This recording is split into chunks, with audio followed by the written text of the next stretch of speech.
It was 1999. The world was just stepping into the digital age, when email was becoming the lifeline of businesses. But one tiny Word document, written by a mischievous programmer, would bring down governments, Fortune 500 companies, and even the FBI. This wasn't just a virus. This was Melissa. The video fades into a montage of the late 1990s. Windows 95 startup sound echoes. Oh, else you've got mail. Notification plays. People type furiously on clunky keyboards with those loud click-clack sounds. Office cubicles filled with giant beige CRT monitors. A teenager at home logs into the internet with that screeching dial-up tone.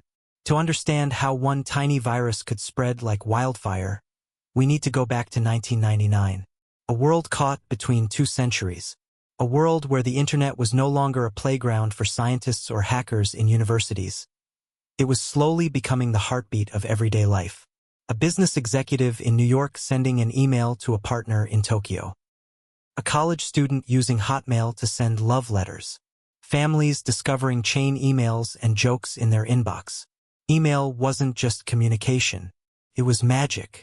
Instant letters traveling across the world in seconds. By 1999, businesses relied on email for everything, contracts, deals, even government operations. But with this new convenience came a dangerous truth. People were still learning the rules of this digital frontier, and trust was easy to exploit. And then there was Microsoft Word. Already the king of word processors, Microsoft Word was installed on millions of computers worldwide. But hidden inside this software was a powerful feature, macros. They were little scripts, bits of code, designed to automate tasks. Need to format hundreds of pages instantly? A macro could do it. Want to make your office work faster? A macro was your secret weapon. Studio microphone pause, suspenseful tone. But in the wrong hands, macros weren't tools. They were weapons. In 1999, most people had no idea how vulnerable they were. Firewalls were rare. Email scanning barely existed. Clicking attachments felt harmless. After all, how could a text document hurt anyone? A simple .doc file. What danger could it possibly hold? High-voltage dramatic pause, then a cut to black screen with glitchy text. Danger hides in the ordinary. Rapid cuts of news headlines from 1999. Y2K bug fear. Internet boom. Text docs explode. A crowded cyber cafe with people rushing to check email. Corporate offices filled with Outlook inboxes stacking up. The stage was set. Billions of emails being sent daily. Businesses running on Microsoft Word and Outlook. And a society completely unaware that something as innocent as opening a document could unleash chaos. Studio microphone tone shifts to ominous. And it was in this exact world that a Florida man named David L. Smith sat at his keyboard and began writing code. Code that would soon bring the internet to its knees. But before we dive into David's creation, remember this: viruses don't spread in a vacuum. They need fertile ground. And in 1999, the digital world was more than fertile. It was wide open. A brand new Wild West, where curiosity, trust, and technology collided. Studio microphone final closing line for point one. And that's exactly why the Melissa virus, disguised as a harmless Word document, didn't just spread, it exploded. The year was March 26, 1999. A seemingly harmless email began to spread across the globe at an unprecedented pace. Its subject line read, backhand index pointing right, important message from your friend's name. Inside, the body was short and deceptively personal. Here is that document you asked for. Don't show it to anybody else, winking face. And attached to this email was a file called list.doc. On the surface, it looked like nothing special, just a Microsoft Word document. But hidden inside that file was a piece of malicious macro code that would forever change the way the world looked at email attachments. Show a computer desktop from the 1990s. Outlook inbox, dial-up internet sounds, CRT monitor glow. The camera zooms in on the suspicious-looking email, the cursor hesitates, then double-clicks the attachment. Cut to black with ominous music as the code executes silently in the background. The moment the unsuspecting victim opened list.doc, the virus sprang into action. Written in Visual Basic for Applications, VBA, Melissa hijacked Microsoft Word and Outlook. Within seconds, it scanned the victim's email address book and sent itself to the first 50 contacts. This was the genius and danger of Melissa. Unlike traditional viruses that spread through floppy disks or required complicated setups, Melissa exploited the human desire to trust friends. Because every infected email came from someone the recipient knew, people were more likely to open the attachment. It wasn't just spreading, it was multiplying like wildfire. By the end of the first day, Melissa had infected tens of thousands of computers. The sheer speed shocked experts. Corporate email servers were overloaded, inboxes flooded, and entire networks slowed to a crawl. Fast-paced montage. Emails rapidly sending, inbox counters rising, servers blinking red lights, IT staff looking panicked. Text overlay. March 1999, the first global email virus outbreak. Microsoft was forced to shut down its corporate email system to prevent further infection. Intel, Lockheed Martin, and the U.S. Marine Corps all reported massive slowdowns and disruptions. Within just 3 days, the virus had reached over 100,000 computers worldwide. The FBI and CERT, Computer Emergency Response Team, issued emergency alerts, urging people not to open the email attachment under any circumstances. But by then, the damage was already spreading beyond control. For ordinary users, the consequences were chaotic but also strangely surreal. People would sit at their desks, bewildered, as their inboxes filled with dozens of emails from. For ordinary users, the consequences were chaotic but also strangely surreal. People would sit at their desks, bewildered, as their inboxes filled with dozens of emails from coworkers, friends, and family, all with the same mysterious list.doc file. And once they clicked, they became part of the chain reaction. It was a digital epidemical scene suggestion. Show average office workers staring at screens filled with duplicate emails. Frustrated IT teams unplugging network cables. Chaotic meetings in server rooms. Overlay audio of news anchors. A new computer virus called Melissa is wreaking havoc on businesses and government offices worldwide. Why was Melissa so effective? Because it struck at the weakest link in cybersecurity, human trust. Unlike technical exploits that required deep knowledge, Melissa simply needed curiosity and a click. It blurred the line between technology and psychology, proving that sometimes the biggest vulnerability isn't the software, it's the user. By the end of March 1999, Melissa had earned the title of the fastest-spreading computer virus in history up to that point. Estimates suggested that hundreds of millions of dollars in damages were caused, as companies had to shut down email systems, disinfect computers, and recover lost productivity. The world had never seen anything like it.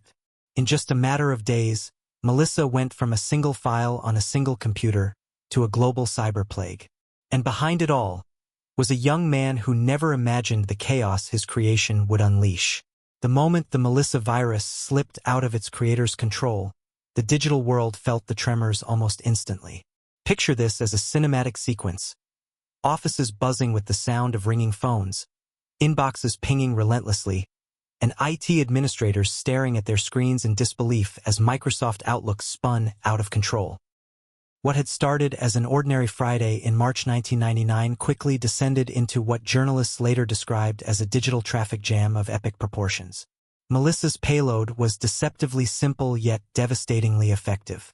Once a victim opened the infected Word document, the virus silently executed its macro code in the background. Without any warning, Outlook hijacked the user's email address book. Within seconds, the virus blasted out copies of itself to the first 50 contacts listed. Imagine receiving an email from your boss, coworker, or close friend with the subject line, "Important message from your contact's name." The attached Word file seemed harmless enough. After all, it came from someone trusted. But that trust was the very weapon Melissa exploited. People across the globe clicked. They opened the file, and the virus spread like wildfire. By Saturday morning, Melissa had traveled far beyond the U.S. Within 24 hours, Tens of thousands of computers were infected. Large corporations, government agencies, and even private households found themselves caught in the storm. Microsoft itself was infected. The irony wasn't lost on anyone.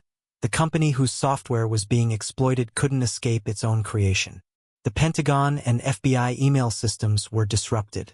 Military communication pipelines slowed down as technicians scrambled to cut off the infection. Media organizations like CNN and the New York Times had to temporarily shut down email services to contain the damage. The numbers were staggering. At its peak, Melissa was replicating faster than most organizations could react. It wasn't just one email here and there. Entire servers were being drowned under an avalanche of duplicate emails. Show endless lines of emails shooting across a digital map of the world, like glowing sparks leaping from one country to another. Cut to frantic office scenes. Fax machines ringing, workers staring at frozen screens, IT teams pulling cables from servers in desperation. Overlay news headlines. Virus shuts down Microsoft. Melissa brings internet traffic to its knees. The visual chaos reinforces just how unstoppable the virus felt in those first days. David Smith, the virus's creator, had claimed Melissa was never meant to cause this scale of destruction. It was supposed to be more of a proof-of-concept prank. But the reality was undeniable. His creation wasn't just spreading. It was crippling the backbone of global communication.